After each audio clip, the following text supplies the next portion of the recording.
Hello, I'm going to be reading The Internal Evidence of Inspiration by Harry Rimmer. And I found out about this book from some King James website that had a bunch of book recommendations, and it said this book was really good and it was kind of rare, so if you can find it, you should read it. I found it on Amazon. There's probably some other copies, but it does seem to be a little bit rare. And so I found one that was from a library from a Presbyterian church. And it says the copyright is like 1938 or something like that, so it should be in the public domain. Not quite sure, but it's pretty old. But I've already read about halfway through it, but I put it down for a long time ago. It's been months since I looked at it. But basically, it's a book that it's called The Internal Evidence of Inspiration, so it's looking at verses in the Bible that prove the inspiration of Scripture. So it proves that the Scripture is inspired from within. So, anyways, yeah, these readings aren't going to be perfect. I'll probably mispronounce stuff and maybe make comments along the way as I read. But let's see.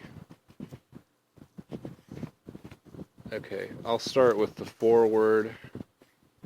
It says, "This, the third volume in the series of apologetics that will be known as the John Lawrence Frost Memorial Library, is the only one of the series that will deal with the internal evidence of the inspiration of the Bible. The other 5 volumes will deal entirely with external proofs." And I'm wondering what those other books are in the series, but this third volume is written to supply the type of evidence that the average reader can check to his own satisfaction.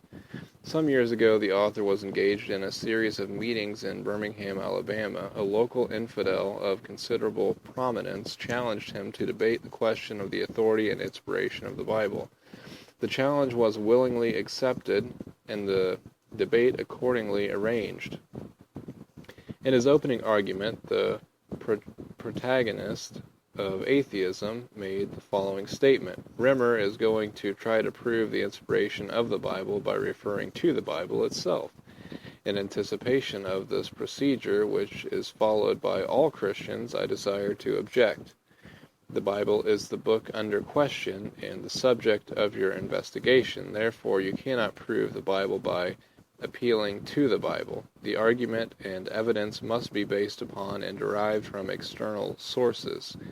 I demand that my opponent shall not refer to the contents of the Bible in seeking to prove its inspiration. The disputed book cannot be appealed to as evidence, as it would thus be testifying in its own behalf. This unique and peculiar attitude of mind was roundly cheered by our opponent's adherents. We still remember, however, that they were greatly chagrined when we replied. Our eminent opponent has propounded a unique and peculiar proposition in his opening remarks. He states that we cannot test the Bible by the Bible, as such would be contrary to acceptable procedure. We are at a loss to understand the basis of such alleged reasoning. Following his own suggested procedure, we can imagine our opponent being thrilled by the discovery of an outcropping of quartz on the hillside of some farm that he had recently purchased. Detecting the yellow glint of what seemed to be a precious metal in that outcropping, our opponent would hasten to the assayer and say, "I have reason to believe that there is gold on my farm." The assayer would of course reply, "Bring me a specimen of the rock and I will make an assay and tell you if it has any value." At once our shrewd opponent would reply, "You can't test a thing by the thing itself. You take a brick out of the wall of this building, assay it, and tell me if there is gold on my farm." Or let us suppose that our opponent had reason to believe that some enemy had put potassium cyanide in his sugar bowl. He would hasten to the chemist and say, "I believe an attempt has been made to poison me." Describing the nature of his suspicion, he would be chagrined to have the ignorant chemist say to him, "Bring me the sugar bowl, and I will analyze its contents and give you a scientific opinion." At once our opponent would reply, "Oh no, you can't prove a thing by the thing itself. You take the salt cellar off your kitchen shelf, analyze its contents, and tell me if there is cyanide in my sugar bowl." At this point in the argument, we were so badly disturbed by the laughter of the audience that we were not able to go further with the demonstration. Of course, the thing is too silly for words. The science of chemistry is predicated upon the certainty that one can prove the nature of an object by analysis. This volume is simply an attempt to put the Bible in the test tube, making no appeal to any evidence except the nature of the content of the book itself. We offer our reader what we hope will prove to be a truly scientific demonstration of the Christian doctrine of inspiration. A short while ago in the city of Charleston, West Virginia, we chanced to see in the window of the West Virginia Exterminix Company a Bible that had been destroyed by termites. These invisible, insidious foes had worked between the closed covers of the book. They had tunneled and devoured on their ravages of destruction in such fashion that the entire book was held together. Work was so complete, however, that there was not one single page of this Bible that could be read with any profit to the reader.